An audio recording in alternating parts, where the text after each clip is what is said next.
Good morning, everyone. Thank you for being with us today for History's Lunch in the Craig H. Nielsen Auditorium. You can hear it now. I'm Chris Goodwin with the Mississippi Department of Archives and History. If you've not already, please silence your cell phones.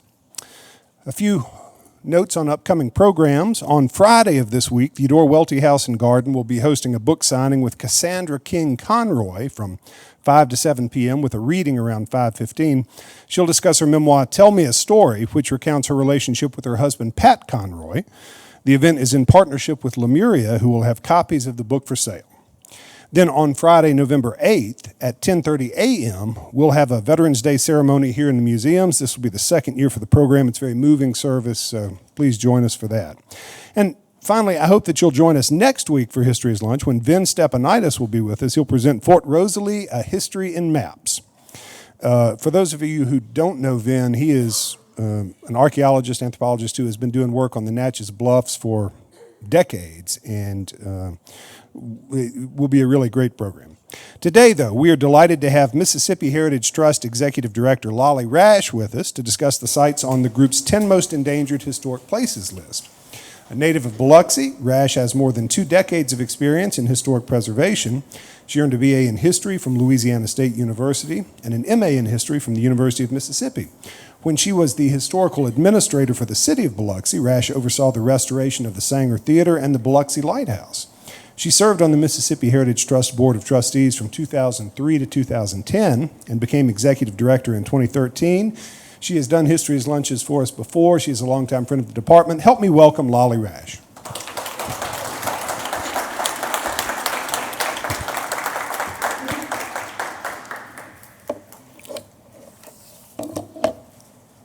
Thank you, Chris. Can everyone hear me? I'm so pleased and honored to be here today as your speaker for History's Lunch to talk about my favorite topic, which is historic preservation. I feel kind of techie with this microphone, so if you can't hear me or I knock it off, y'all just going to have to bear with me. If it's technical and I have it, it goes wrong every time. So I want to tell you a little bit about the Mississippi Heritage Trust before we dive into our topic of the day, which is the 10 Most Endangered Historic Places in Mississippi. This is our mission, to save and renew places meaningful to Mississippians and their history. And can you get a broader mission? Well, we tackle that through advocacy and education and hands-on efforts with our local partners who are out there fighting the good fight every day to save the places that define their communities. We are a membership organization, so I see a lot of MHT members in the audience. Raise your hand. Thank you. We couldn't do it without you. If you're not already a member, today's the day, right? They start at $25 and go on up. So please, if you would become a member of the Mississippi Heritage Trust, it would mean so much.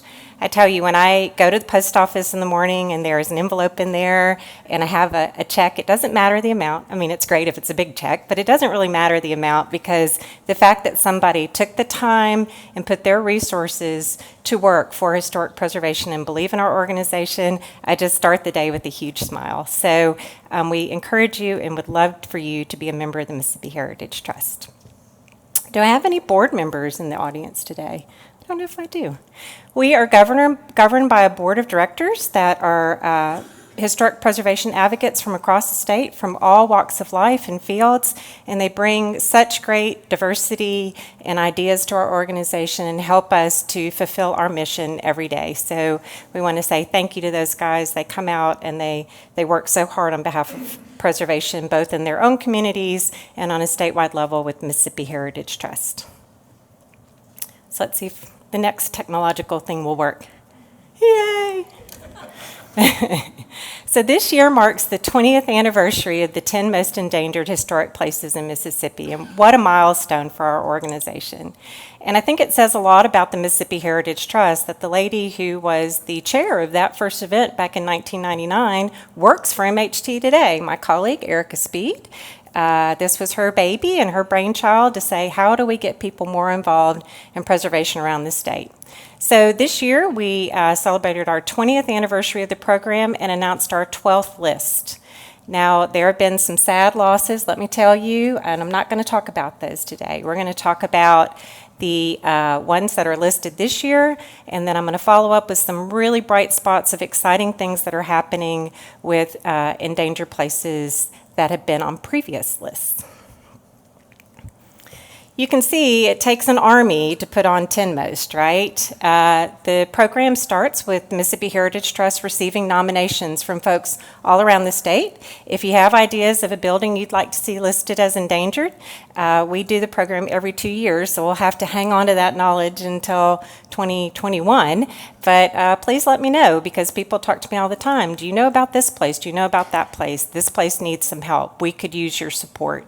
And so we accept those nominations. This year, I think we got around 25 nominations of historic places, all incredible stories. I learned so much through this process because I certainly don't know everything about Mississippi history or the historic places that people are working to save in their communities all across the state. So I, of course, have my favorites, right?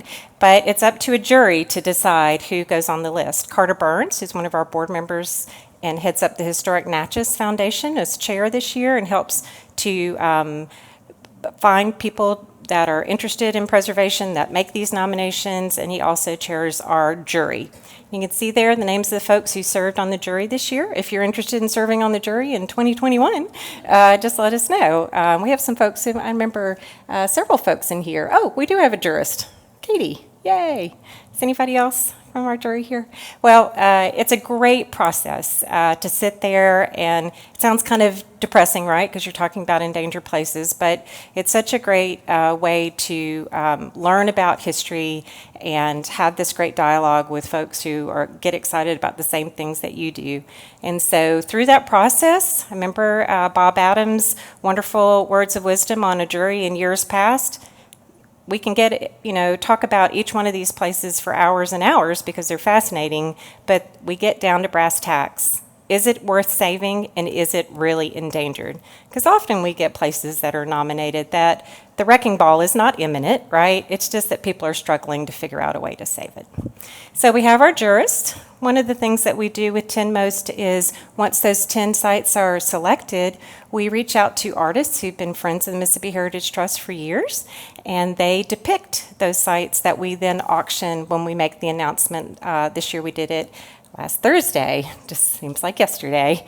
Anyway, Nell Knox with Mississippi Department of Archives and History headed that up this year, and she curated our list of artists. We had an incredible group, and so proud that these folks will put their talents to work for the effort of historic preservation. These guys are true preservationists and friends to MHT. Our event committee was headed up by Caroline Gillespie. Caroline is a force of nature and a lot of fun to work with. She's also Governor Winter's granddaughter. Governor Winter's been a supporter of the Mississippi Heritage Trust since its inception, and so we love this generational support that we've gotten from this family, and hope that this is a wonderful trend for the Mississippi Heritage Trust of keeping young people involved and active in preservation. All the folks on this list work so hard to make 10 Most happen for us, because in addition to selecting the sites and telling their stories, it's also the Mississippi Heritage Trust's biggest fundraiser. Which leads me to this slide, our sponsors. We have tremendous support from they're not on this slide, but there they are. Yay, Bank Plus. Tremendous support from Bank Plus. They've been a big supporter of the Mississippi Heritage Trust over the years, and this is a business that puts their money in their community to help organizations, small nonprofits like the Mississippi Heritage Trust, achieve its mission. So hats off to Bank Plus. If anybody's here from Bank Plus, we really value your support and involvement. I also forgot to mention Walt Grayson. He was our honorary chair this year. Every year we select someone that exemplifies through their life's work our mission of saving historic places. And could there be anyone more perfect for that role than Walt Grayson? I mean, he spreads the gospel of preservation every day. He lives it. And we were so proud to have him involved. One of our past chairmen, Bob Adams, sitting over there, also someone whose work exemplifies what we try to accomplish through our work with Mississippi Heritage Trust. So we held our event at the Morris Ice Company this year. Was anybody there? I know Lydia was there. Yeah, a few folks. Wow, what an incredible venue.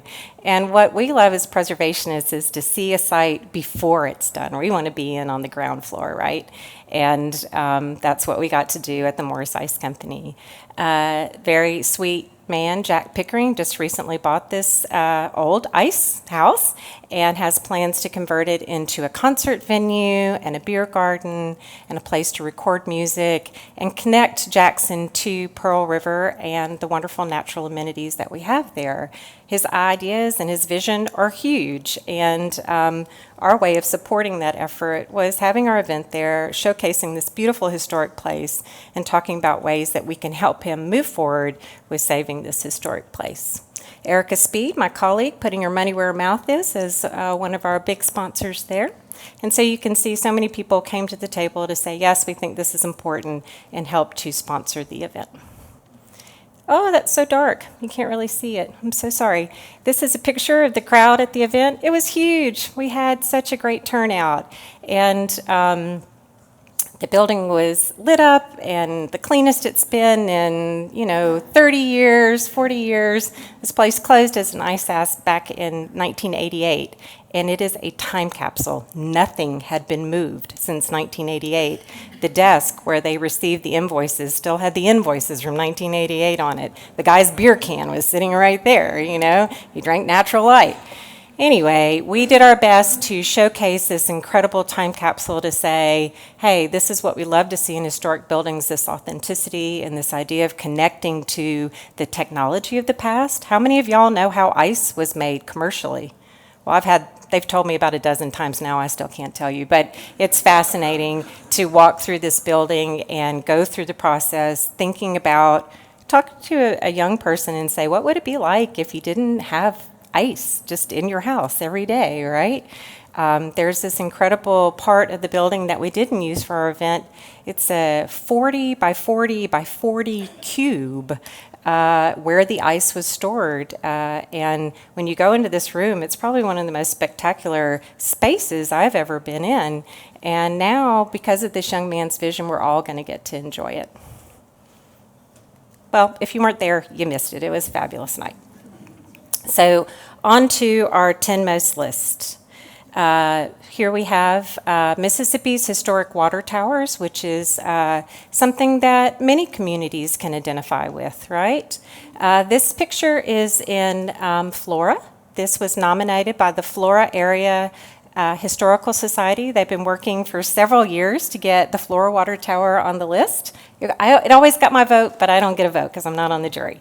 But so we kind of figured out a different way to skin that cat, and we made it statewide because these little water towers are gems, and they can be iconic for a community like Raymond, who've restored their water tower. It's a welcome sign for their community. Or it can be a divisive battle, such as here in Flora, where they've worked for years to try to garner community support for this issue. Our goal with the 10 Most Endangered list is to raise awareness and say, hey, this is something that we, as a statewide organization, feel is important. So hopefully we'll be able to bring this community together behind this issue. The Flora Water Tower lost its top in a tornado maybe a year or so ago, and so you can see it's decaying rapidly. These are being lost throughout Mississippi, and again, we hope that being listed as endangered will help us garner support. I'd love to see speaking to my archives and history friends, a thematic National Register listing for these wonderful historic water towers, and maybe a concerted effort to identify them and give support for restoring them. Next on our list is the E.F. Young Hotel in Meridian. This is an incredibly beautiful architectural building, obviously, and it also has a tremendous story to tell about African American life before the Civil Rights Movement. This was one of the few places that African Americans could go and stay. It's currently vacant, and the Young family still owns the building, and they've been very receptive. They want to save this building, but it is a real challenge. There was a lot of road work in Meridian not too long ago, and it has undermined the foundation of this building. And so it is a daunting task, but the family is committed to trying to find a preservation solution so that this building will not be lost. Well, Meridian, it's the problem child always, isn't it, in preservation? We have two buildings on our list this year from Meridian. This is the Highland Park Carousel. And so this listing is about not just the carousel itself, but the wonderful shelter building that is the only building that we know of, shelter building that was built from Densel's plans. So this building is owned by the city of Meridian, and while the wrecking ball is certainly not coming its way, it's threatened by the change of its neighborhood. So often you'll see that historic place that was in, a wonderful neighborhood, the neighborhood dynamics have started to change. And there's a community discussion about perhaps moving the Highland Park Carousel. My automatic response is deal with the problems in the neighborhood rather than move the historic resource out of the neighborhood. And I know that is the much more complicated solution to the problem, but let's hope that by listing this as one of our 10 most endangered, the city of Meridian will take seriously that this is a treasure not just for Mississippi, but for the world. There are very few of these left, and it is such a place of memories and enchantment for children and someplace special that we want to see saved. Oh, this one looks bad. This is James Earl Jones' childhood home in Arkabutla. How many of you ever been to Arkabutla? I have now. You're going to have to want to get there. This is down James Earl Jones Road, and it's out in the woods, and it's in dire shape, and without effort on behalf of preservation community will soon be lost. Why this one made the list, and we could debate with the jury why this one made the list, but my feeling is that it helps to tell the story of African American life during that period of the Great Migration. James Earl Jones was born here. This was his maternal grandparents' home, and they farmed the area. When he was age 5, they voted with their feet and moved to Michigan in hopes of better opportunities. So I think by focusing efforts to try to find a preservation solution for the James Earl Jones home, we could help to better tell that story and tie that story to place. Next on our list is Mississippi's Freedom Houses. This is a nomination that takes in all Mississippi Freedom Houses, but pictured here is the Freedom House in Indianola. This was nominated by Felicia King, who's here with us today. Felicia, where'd you go? You're somewhere? Anyway. Well, Felicia King, who is the owner of this Freedom House in Indianola, and for years she didn't know the history behind it, because if you think about these places, they were places of refuge and often threatened or endangered. After the Mississippi Freedom Democratic Party headquarters in Indianola was firebombed, Felicia's grandfather said, "Hey, I'll find a place for you to stay," and offered up this house. It was guarded day and night. And when people ask me, why do you want to save that building? I think that this is the most perfect example to give, because I can tell you a story about civil rights, and I can tell you about how hard it was to achieve social justice in Mississippi, but to be able to tie it to place and talk about the threats that the people who stayed in that house faced day and night makes it visceral, right? It really brings it home. Felicia has big ideas about how to save this historic place. She wants it to be a focal point for learning about civil rights and social justice in Mississippi. And I think it's really fitting that we're talking about this story here in Mississippi's two museums with the Civil Rights Museum, because Mississippi Department of Archives and History has done such a great job of setting the stage, right? They've told the story, and they give people jumping off points to get out into Mississippi and learn more. Well, what a wonderful opportunity this would be to turn the Freedom House in Indianola into an interpretive center that talks about civil rights and social justice. How wonderful would it be if we took the next step and did another thematic National Register nomination that identified Mississippi's Freedom Houses. Some of them are private residences, right? They don't want to be open as museums or interpretive centers, but maybe it's a plaque. Maybe there's just some way to recognize that history that was so important and happened in these very modest structures that without intervention could soon be lost. I was in Shaw, Mississippi recently and had a chance to talk with a lady who told us about the Freedom House there in Shaw. It is currently a rental house. It's not, it's not about to fall down or anything. It's just a little house. But most people in Shaw don't even know the story that that building was the Freedom House. Again, it was something that you didn't advertise because people who were staying there were being threatened, right? So if these connections to place are lost, it's just a little house, right? If you don't know the story behind this, why are you willing to save it? We want to make sure that we identify those stories, connect them to the places and communities, and help tell that story on a more broad level. I'm doing great on time, by the way, so I'm going to take a slight digression and talk a little bit about a building that was listed on our 10 Most Endangered list back in 2015, I believe, and that's the Isaiah T. Montgomery House in Mound Bayou, Mississippi. How many of you been to Mound Bayou? Yeah, well, it's a fascinating story, and it's not one that's known as broadly as it should be. This was a place where freed slaves came after the Civil War and built a utopian society, self-sustaining society for African Americans.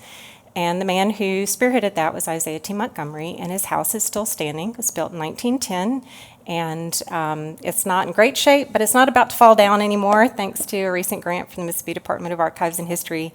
We were able to shore up the brickwork, and it's standing there waiting for its transformation. We want to see that building become a centerpiece for learning about civil rights and social justice up in the Delta, and give people from all around the world the opportunity to come and live and stay at the Isaiah T. Montgomery House. Felicia, you missed it. I just talked about the Freedom Houses. Welcome back. So if you want to learn more about the Indianola Freedom House, this is the lady you need to speak with. This is Felicia. So, Felicia, I've got big ideas.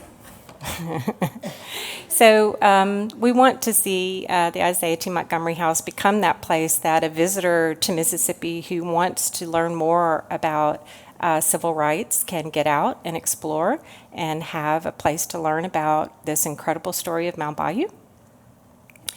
After Isaiah T. Montgomery's death, the house became a boarding house for the Taborian Hospital's medical staff, the folks from Meharry Medical School who were coming down to the Delta to doctors and nurses who worked at the Taborian Hospital. And so we see an opportunity of honoring that legacy of this boarding house history to make the second and third floors of the Isaiah T. Montgomery House once again a boarding house for scholars that can come to Mississippi, stay in the Delta, in Mound Bayou, and become immersed in that culture. Maybe they're working on a paper or they have research that they're doing, and contribute to that ongoing dialogue of how we do a better job of creating a just society. So who's with me? Yay, let's do it. This is Gillespie Jackson House in Starkville. This one is, again, we talked a little bit about what are the threats that face historic places. Well, if you know anything about Starkville, this one is located at the intersection of Highway 12 and Louisville Road, which is now a very commercial area. So this is an incredibly beautiful historic house, completely intact. The family, that has inherited it, they don't want to see it torn down, but it's also sort of the dynamics of place. Who's going to want to live there, right? It's surrounded by, gas stations and fast food chains. The family is open to giving it to someone if they want to move it. We move houses all the time, and it's certainly not the preservation solution that we shoot for. It's better than throwing it in the dump, right?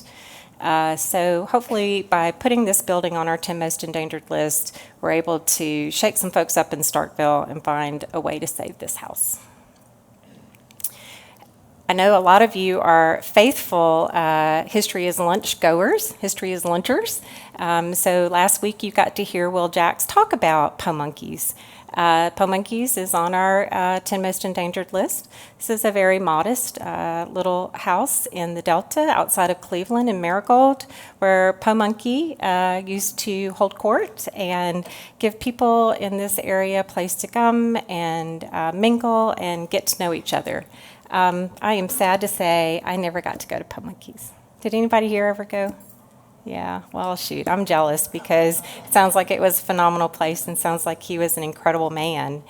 So what is the preservation solution for something like this, right? The paraphernalia is all gone. Someone purchased, I don't know if paraphernalia is the right word, ephemera, all the signs and monkeys and all the decorations that Pamunkey had acquired, Willie Seabury had acquired over the years, were purchased after his death, so they've been separated from that historic place.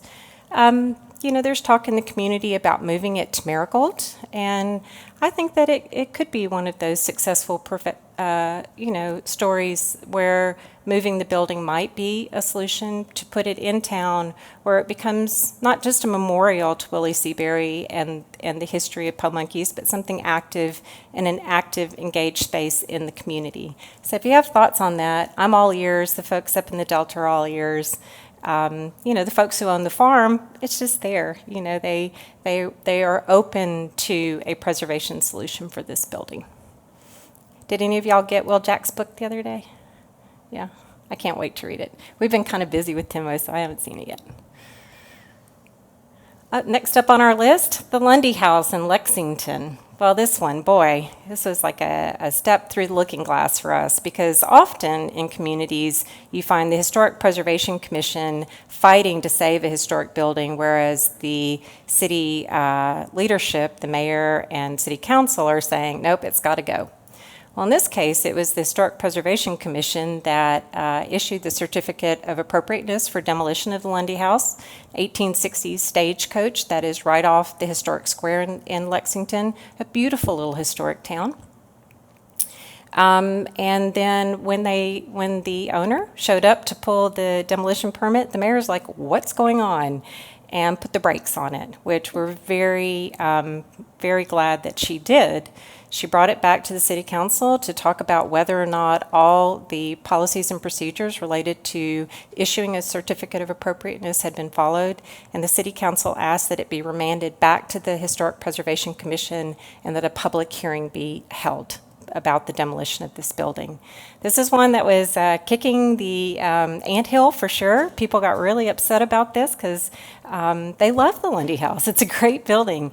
And of course, there was that classic debate at the city council meeting of, you know, the owner saying, oh my God, it's in horrible condition. It's just simply got to go. You wouldn't believe how rotten it is.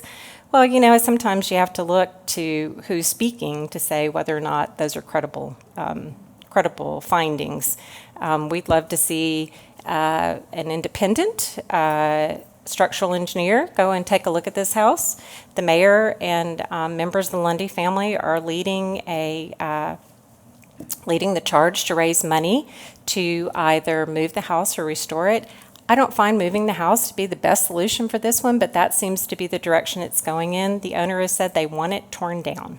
So has anybody ever been to Lexington? It's hardly a land grab, right? You know, I mean, I don't understand why they want this to be a vacant lot rather than the home of the Lundy House. I think that, you know, for me, what I would love to see is the opportunity for a private investor to buy this house. There's no reason that the owner can't put a for sale sign on it and see if there's somebody who's willing to make that investment. But I will say Mayor Robin McCrory and her crew are really fighting the good fight, and I applaud the city of Lexington for following the rules, you know, for making sure that there was an opportunity for the concerned citizens who don't want to see this building demolished to have their say. We were up at that city council meeting. Rah, it was contentious. Rah, rah, rah. The STUTZMAN House and Blacksmith Shop in Woodville is one of the places on our list that's probably has one of the most architectural significance. The Blacksmith Shop, which you see is not in great shape, but is still standing, is one of the only blacksmith shops that we know of in the region. If there are others, there may be. I'll look to my colleagues with archives to set me straight, but it's certainly a gem for the town of Woodville, as is the lovely Stutzman House there. This was nominated by Jacob Stutzman, a family member who lives here in Jackson, who's just, he said it just crushes him to see this family treasure being lost to time. Y'all gonna have to bear with me, and if you know the answer better than I do, y'all can chime in. This is my understanding of why this building is in this condition. It was in the STUTZMAN family for generations, and after the last person passed away, it went into the hands of the Woodville Civic Club, who then turned it over, I don't know if they sold it, to a gentleman who wanted to restore the building and the blacksmith shop to become a museum related to Jewish history in the South. This man met with resistance in Woodville. I've heard a couple different stories on that. One was that he was making changes that were not sympathetic to the historic character of the building and that he was shut down. The other story that I heard was that the zoning in Woodville called for at least 7 dedicated parking spots for him to get the zoning to do a museum there, which you just have to laugh. I mean, come on, who's been to Woodville? Is there a parking problem in Woodville? I don't think so. But anyway, so he got very frustrated and walked away from the project. And so you can see the results of that. You can just kind of see it over there. The door, the building is not well secured. You can just walk into it. The little blacksmith shop is clearly being lost. And this place that still has the painted signs on the side for like the bromides and tonics that must have been part of the blacksmith's trade at the time. Here's the late breaking news on the STUTZMAN house and blacksmith shop. After it was listed on our endangered list, but we hadn't announced it yet, the gentleman from New Orleans who had purchased the property with all good intentions that he was not able to fulfill for whatever reasons there were, has once again conveyed the property back to the Woodville Civic Club. Yay. So that, while it isn't saved yet, it's back in the hands of an owner that is clearly rooted in the community and wants to see this building, these 2 buildings restored. So maybe when I give this talk in a few years, or somebody gives this talk in a few years, they can talk about going to Woodville to learn the blacksmith trade at the STUTZMAN House Living History Museum. That's my hope for this one.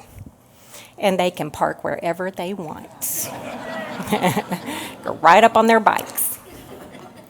This is the Salem School in Macon. It's outside of Macon, actually. And I don't know if this picture really does justice to how beautiful this building is. This is a building that was built as part of the effort to consolidate schools and have a more professional public education program in both the United States and Mississippi. A 2-story building. The younger students were taught on the first floor, whereas the older students were up on the second floor.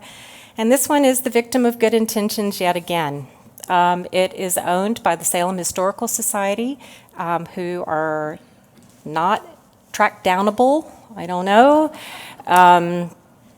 And it continues to deteriorate year after year. You can see that it is completely open. If you want to go to this building, I don't know, Ken and I did go to this building and wander around a little bit. You can go inside. You know, its days are numbered if somebody doesn't step in and take proactive action to at least secure the building, right? What could it be? That's a good question. It's on a rural highway. It's surrounded by. It's in a residences or its closest neighbors. Well, that would be the coolest house in the world, I think, if you want to go live outside of Macon. But anyway, this is one that was nominated by someone outside of the community, which we accept nominations from anyone. But in order for this list to work, in order for this to have any traction to help save this place, we got to figure out somebody in Macon that wants to see this happen. So, Erica, first on our list, Monday morning, let's go to Macon. Okay. And maybe find the Historical Society folks and have a good powwow and find out how to get it in someone's hand who wants to see it saved, who has the wherewithal to do so. You can't doubt the motives of the Salem Historical Society, but you can say they've owned it for years now, and this is the condition it's in. So, okay, that's 10. So this is 11. We only do 10, but this is a dishonorable mention because we didn't even have time to get this one on the list before the bulldozer showed up on a Saturday. Yes. So this is a lovely modernist gym that was on Highway 49 in Hattiesburg. You can see, how many of you are familiar with this building? I mean, I drive 49 all the time, so this was one I always smiled at when I passed. It's a terrible picture. We just kind of grabbed this one on the internet because it's not there anymore to take a picture of. So this wing here was this beautiful tile mural that told the story of the Pat Harrison Waterway District. It was owned by Forest County, who showed up on a Saturday, and by Sunday it was in the dump.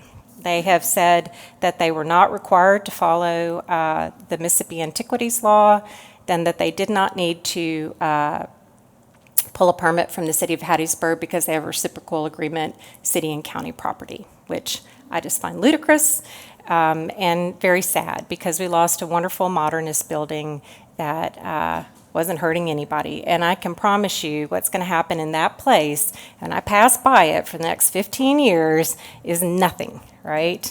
And I don't understand why buildings have to hit the ground when there's not a proactive plan for what's coming next. Right? The argument that was stated was that there are long-term plans to change the trajectory of the highway or something. So anyway, we made a new category this year for dishonorable mention because we just didn't want that one to go by without at least being recognized, because it was such a wonderful modernist building. So having talked about this year's list, I'd like to move on to, let me catch up on my pages here. Talk about some of the really bright spots of things that are happening around our state with buildings that have been listed in the past. And I don't know if you got it, but if you didn't, we'll make sure you get one. This is the latest issue of our journal. It's called Elevation, obviously, double entendre there. Well, you know, it's about elevating people and elevating the story and how we talk about historic preservation. And on our cover for this issue is the New Hope Missionary Baptist Church in a little community in the Delta called Estill. It's located on Deer Creek, kind of near Hollandale, not far from Greenville. And it's probably one of the most photographed churches in our state, I think, because people love you know, old building decay porn, right? You know, you love to take pictures of it as it's falling down. Well, we are so proud to report that these gentlemen were able to get a roof on it. You can see them working hard that day. In August, with a grant from the Mississippi Delta National Heritage Area, we're able to work with the Friends of New Hope Missionary Baptist Church to get a new metal roof on the building that will preserve it as we work to find the long-term preservation solution. Worst thing that can happen to a historic building is water intrusion, right? Once the water starts flowing in, it's only a matter of time. And so you could really see that in this little church, the decay in the floor and the inside of the building with that water just pouring in. So we haven't set a work date yet, but if you'd like to come and help us in November, we're going to be out there at the church. And I keep thinking there's a picture of it there, but there's a picture of it here. So we'll be out there to do some cleanup and some work getting ready for the next phase. What is it going to be? Something fabulous. Let me just say that. The idea that we have that's, you know, we're still, well, it's a good thing I didn't need my glasses. That we're still trying to build support behind is that it could tie in with the heritage tourism that relates to the blues in the Delta, and we could talk about the history of gospel music. You know, it's close enough to some of those really important blues sites that we could link it in. And in addition to perhaps being a community center and a place where family members could go for funerals and burials, it's still an active cemetery around it, and the families that care about this church are still very involved in the space. And so we hope that our efforts in getting a new roof on it are going to spur that revitalization work that needs to happen with the New Hope Missionary Baptist Church. If you came to Most, you had the opportunity to do virtual reality tour of the First Christian Church here on State Street in Jackson, which was so cool. The First Christian Church has recently been purchased, and the lady who bought it has big ideas to turn it into a recording studio and a center for music. for Jackson. Still a long way to go on that one, but it is now in the hands of someone who's proactively working to restore the building, which is great news. One of the buildings that we get a lot of calls on our list is Oldfields in Gaucher, the Lewis House. This was a house associated with Walter Anderson. He and his family, the artist Walter Anderson from Ocean Springs, he and his family lived there for a number of years. It was badly damaged in Hurricane Katrina and has just sat open to the elements since then. And it's one we've really despaired of because, again, despite good intentions, there are plenty of people who wanted to buy Oldfields, trust me. There were problems with the title, that it was hard to get clean title. Well, somebody figured it out. It's a young couple here from Jackson that have purchased it and have big plans to restore it, not only for their own use, but they want to see it as a place where people who want to learn more about Walter Anderson can gather and learn. So it's a very exciting bright spot on our list and on our horizon for preservation. One that I would love to recommend that y'all get involved with here in Jackson is the Mississippi River Basin model. Has anybody ever been out there? I've been out there. It's so cool. If I had all the money in the world, that's the one I would put it toward because it's fascinating. It's a complete scale model of the Mississippi River Basin right outside of Jackson. It was built by German POWs and is not in great shape, but it's still there.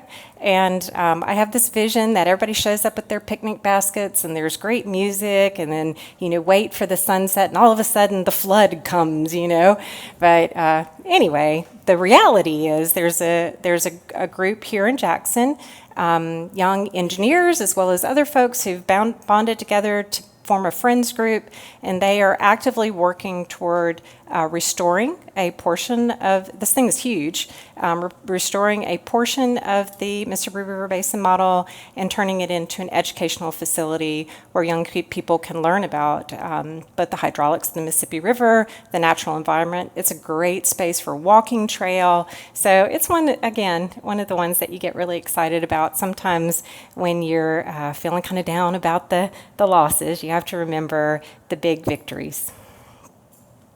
Another one that's a big victory on our list is the Phoenix Naval Stores building in Gulfport, which was a recipient of a $500,000 civil rights grant to restore it to tell the story of the Phoenix Naval Stores and the creosote plant and the explosion there in that African-American community of Turkey Creek. So big victory in Gulfport.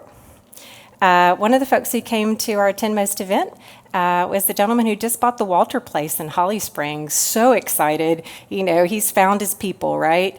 And so he plans to restore this rather grand house in Holly Springs to become an event venue. And we wish him all the luck in the world and want to get invited to the opening. Nort Katz, I think I saw you here. So big news on the Temple B'nai Israel front, right? Just got a new roof. Yes. A handicap ramp, all kinds of good things. And the Temple B'nai Israel in Natchez is going to become both a center for worship and learning about Jewish history, but also an event venue and a concert venue. Does that sum it up? Yep. Yay. Okay. So thank you to the Institute of Southern Jewish Life for making that investment in this beautiful historic building. The congregation had dwindled down to roughly 10 people or so, and they were smart enough to say, we have an architectural treasure. What is its history? How are we going to save this beautiful piece of history, and what is its future going to be? And its future is bright, thanks to people who got in there and are working hard to save it. In Rodney, I know we all just kind of shake our heads and hope for good things in Rodney, but there is some great news. A group, the Friends of the Rodney Presbyterian Church, has formed. They are now a legitimate 501c3, and they own the building. So huge progress, right? Yay, I love that. That one gets a round of applause. Big challenges ahead still. It's got a lot of condition issues in that building, but if we can see that one in the save column, that would be tremendous. Good news from Meridian, it's not all gloom and doom. The 3-foot building is getting a complete facelift, and I want to be the first one to have a cocktail on the rooftop bar. It's an incredible building, and the fact that these developers see the value to historic preservation and putting that building back into service as a hotel is incredible. Those of you on the coast, has anybody been to Centennial Plaza yet? Wow. It's probably the biggest preservation project that we have in Mississippi, or probably ever will have. The old campus of the VA property was very badly damaged in Katrina, and without the stalwart efforts of the mayor at the time, Brent Moore, it would absolutely have been lost. He fought for that building, he stood up for it, not that building, that campus, all of those buildings, and was able to get the federal government to step in and do the remediation and cleanup after Katrina so that the buildings were secure and cleaned out, which was a big deal. Developer has stepped in, Greg Stewart, who also did the White House Hotel in Biloxi, and restored it, and it just reopened. There are like 2 hotels, restaurants here and there. I think there's going to be a brewery. There's a wedding chapel, and I think, I may have this wrong, but I think it's like a wedding chapel. Like you can just go in and get married if you want to, like a Vegas wedding chapel. But it's on these grounds surrounded by, just incredible live oak trees. They've put in the fountain in the middle that dances to music, and it's going to be an incredible place for Gulfport and for Mississippi. And it harkens back to that day when the coast was the watering hole, when the coast was a place that people came for that glamorous getaway. Just going to be right down the street from the Markham Hotel, which is another bright spot I want to report on. This guy, Greg Stewart, we need to clone him because he's doing good stuff. He has started restoration of the Markham Hotel, which again was one of our Katrina victims that has sat there with water dripping down the walls. In your journal, one of the things that we did with 10 Most this year is we held a photography contest in partnership with Due South Co-op, a group of photographers. They curated a photography exhibition for us. Then we sold that work at our 10 Most event the other day, and you can see wherever they are, somewhere in here. You can see all the work in your journal, and I knew I was going to do it.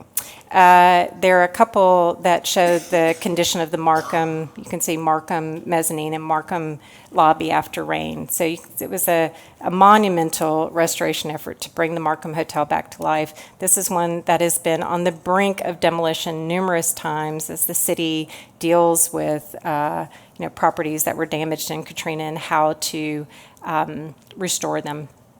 So big win in the preservation world with the Markham Hotel. Who else do we have here? Ooh, the old Hattiesburg High School is coming back too. Intervest, Steve Nail is a developer who also saved the old Pascagoula High School and is going to be working on the Carnation Dairy in Tupelo, is restoring the old Hattiesburg High School to become senior citizen living. And you want to know how he's doing that? He's doing that with historic tax credits, which is what has helped to save so many of our historic places on this list, such as the Markham, such as Centennial Plaza. I didn't do as well with my time management as I thought because I like to have at least 15 minutes to talk about crazy, sexy tax credits. But what you do need to know, and your takeaway here, is that this is a program that we have in Mississippi that allocates a 25% tax credit for historic preservation projects. And the next time you see your state representative or your state senator, let them get their milk or their bread or whatever they're trying to do. Don't buttonhole them too fast, but then say, thank you, first of all, for making this incentive available for us in Mississippi because it's helping to save so many historic places. And then you hit them with, we need more money. So we're going to be asking for additional resources for our historic tax credit program in the 2020 legislature. And if you know any of these guys, if it's your second cousin once removed, I need to know that because we want them in our Rolodex, right? So one on our list, I had to end on kind of a scary note. Well, that's not scary, but that's feisty, saying that the Sun and Sand needs to be saved and that we want to have an opportunity to bring this wonderful modernist hotel here in Jackson back to life.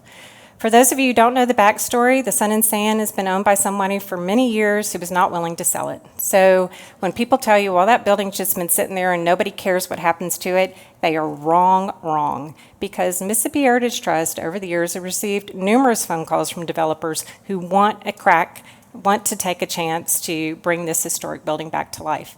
The owner wasn't willing to sell it. Well, guess who the owner is now? The state of Mississippi. That would be you and me, right?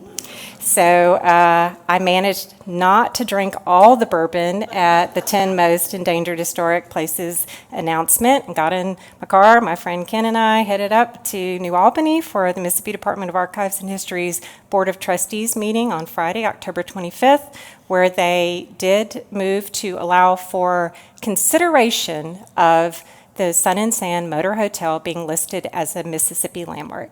So guess what? It's now up to us. There will be a 30-day comment period, public comment period, where we can write letters, where we can make phone calls. I don't know if we can make phone calls or not. I got to find that out.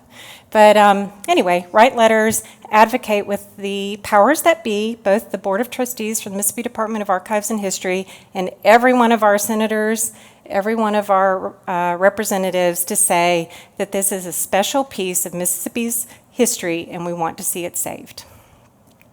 What we want is a bite at the apple, right? We want an opportunity for developers to weigh in. And at the end of the day, if there isn't a good development solution, we will know that we have done everything we can to save that historic building.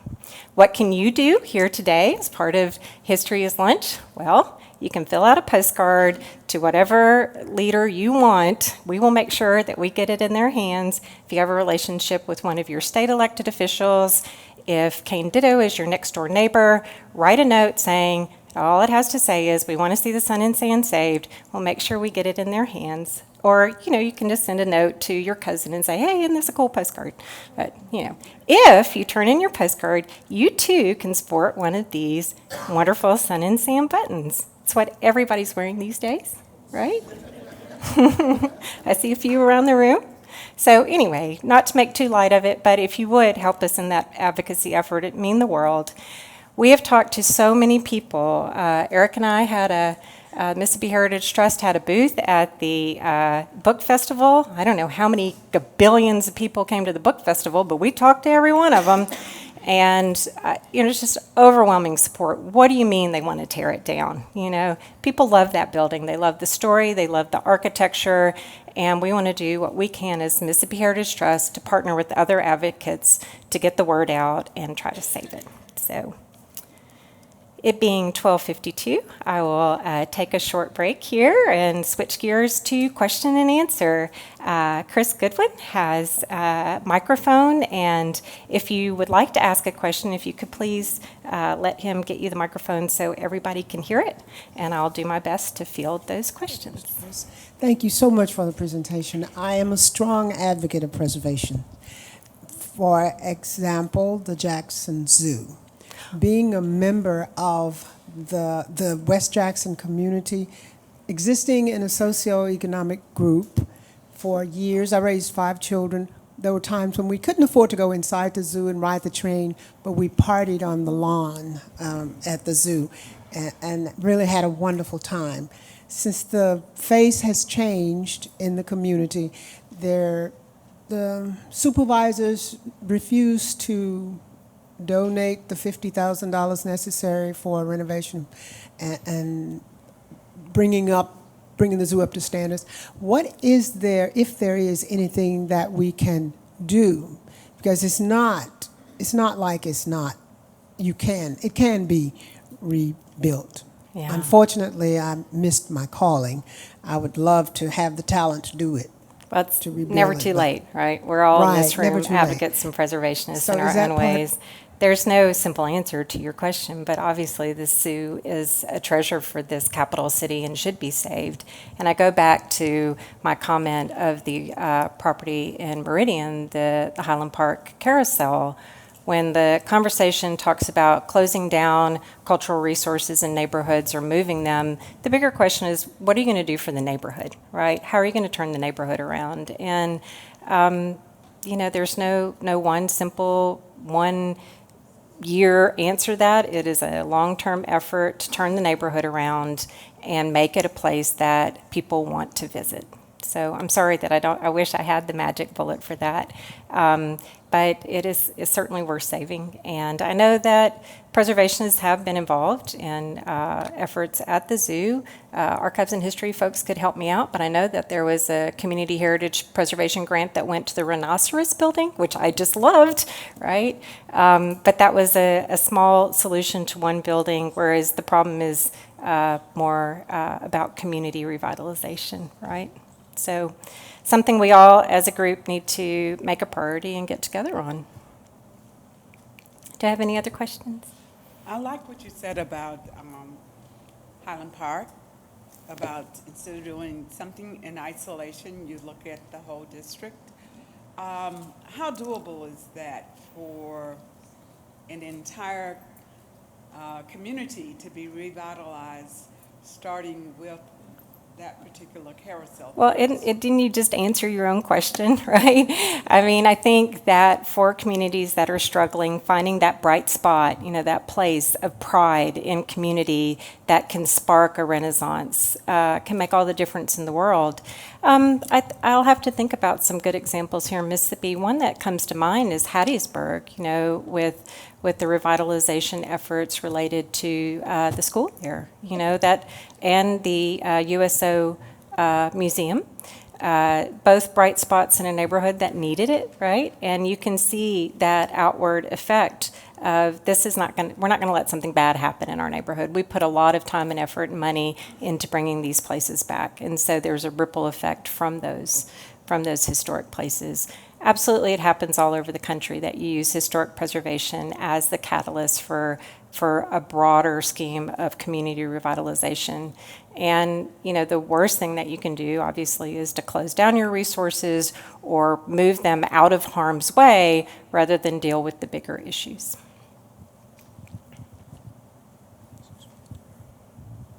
First one to start, thank you. Thank you for doing this.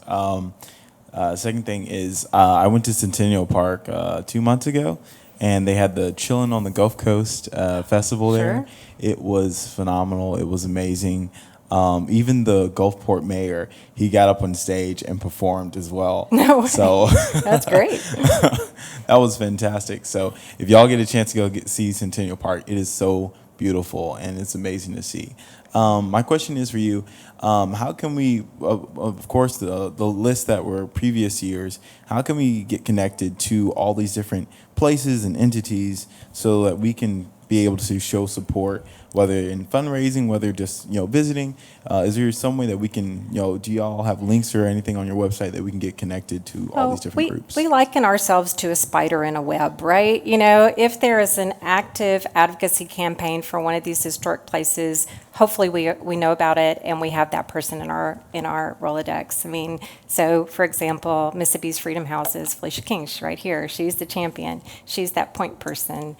Sarah McEwen for the Mississippi River Basin model. And, I think that's one of the key things that Mississippi Heritage Trust can give back in historic preservation is being someone who has an idea of who you need to contact in different communities.